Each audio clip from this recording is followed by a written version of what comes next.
The Wonderful Winter of Mickey Mouse is a winter special based on the Mickey Mouse shorts Wonderful World of Mickey Mouse. It's kind of part of that series, and it came out today in February, which reminds me again that February is part of winter. That's something I always have a hard time accepting. That's not part of spring. That's totally my head working in mysterious ways, but February always sounds so spring to me, like winter ends in January, right? Well, no. But enough with the jibber jabber. I don't think I've been completely caught up with the Wonderful World of Mickey Mouse, but I watched most of it, and I do really enjoy these shorts, and it's just some good old classic innocent fun, right? Fun to go to Disney Plus and click through them, and there's always a hook, an idea there that makes these shorts amusing, I mean most of the time, and they have a nostalgia factor to them. But now we get a little longer of an episode in this winter special, not Christmas special, but winter special. 3 stories, 25 minutes, basically the length of one TV cartoon episode. Did we get too little? Was it a total banger? Was it fun? We're gonna talk about all that. Hello, fellow Disney Plus watcher. I'm excited to talk about Disney Plus with you today. New here? Why not click these 2 buttons if you love Disney Plus as much as I do? Welcome. Before I go into my thoughts, I'm also interested in what you thought of this, and specifically what story of these 3 stories within this episode did you find most entertaining? And just fair warning here, we're gonna talk spoilers. If you haven't seen it, please come back later, or if you don't care, fine. Got it? Cool. The Wonderful Winter of Mickey Mouse takes place in a snow globe, highlighting 3 short adventures surrounding, well, Mickey Mouse and winter sports, basically. Oh, and a snowflake factory?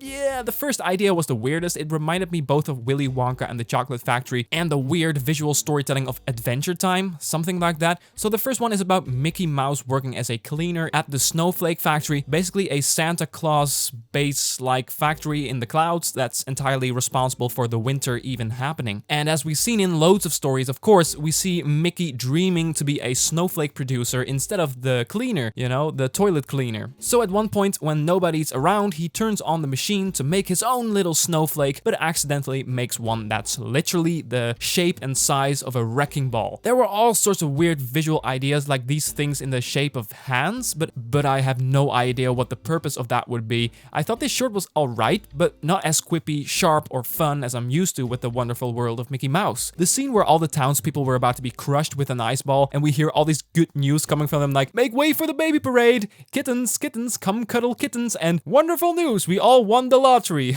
making it extra painful that all of these people are about to die. Really funny, but it felt a bit like a knockoff from the same old Santa Claus and elves stories, heavily inspired by Adventure Time, and then this creature, I mean, randomness for randomness sake, I guess, served no purpose in Mickey's quest to save the town from the wrecking ice ball, and which wasn't even funny. Like, in my opinion, this story didn't feel inspired at all. A bowl of lukewarm ideas. But then the second story happened, and I was right back into what I love about the Wonderful World of Mickey Mouse. This one made me laugh. It's about Mickey, Donald, and Goofy going on a winter sports vacation, only to get trapped inside the cabin and slowly but surely going mad while trying to find a way out. I mean, one of the first jokes is Mickey and friends screaming in excitement about their vacation, and we see this gate-shaped snow pile that's suddenly there and built around the house collapse, collapsing, trapping the 3 of them. But I mean, this kind of humor where something visually really silly is suddenly there to tell the story in the most playful way possible. That kind of witty humor is, I think, missing in the first one,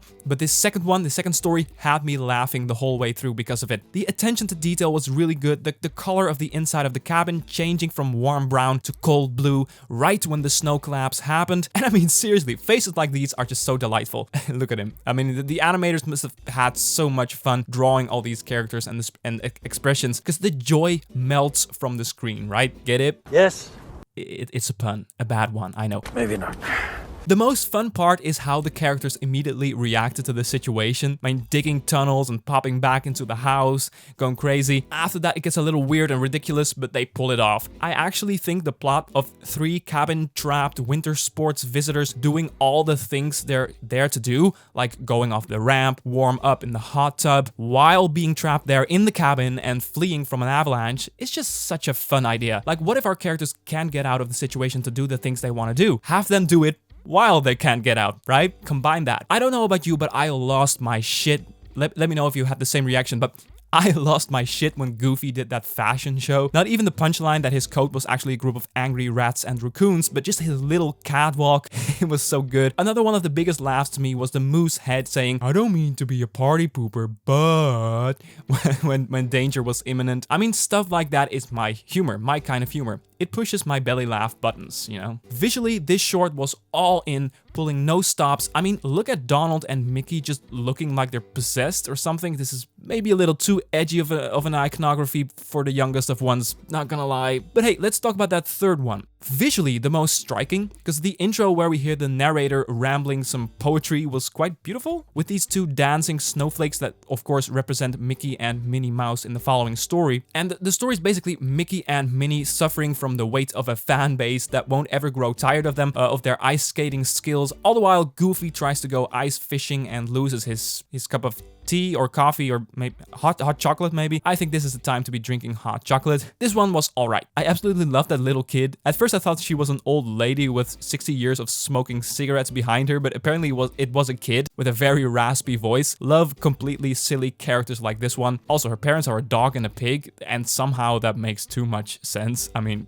I don't know. Thumper made a cameo, Chip and Dale made a cameo, that's all fun and good. Visually, this might be the most beautiful one out of the three. The disco lights accompanying Mickey's and Minnie's show was nice. It was ultimately okay. The plotting was a bit boring, so first Minnie is complaining about being tired, then they continue because of fan pressure, then Mickey complains about being tired, then they continue again, and there isn't much of a punchline to that. In the end, they enjoyed doing their little show, and it ends with them in the same place. Would have liked a little twist where the show was, in the end, different because they were so tired that they couldn't continue in the same way. So Mickey would have been like, well, I have an idea, and then they just do a show with the skates on their hands instead of their feet or something. I don't know, I'm just rambling at this point. I just didn't really care much about this one because there wasn't really a punchline. By the way, the sun was the exact shape as the Wrecking Ball snowflake from story 1. Is that a coincidence or just part of the style? I have no idea, but that stood out to me. So I love the second story out of this three. By far, I liked the third one because the humor was still on point, but I didn't really care about the punchline there.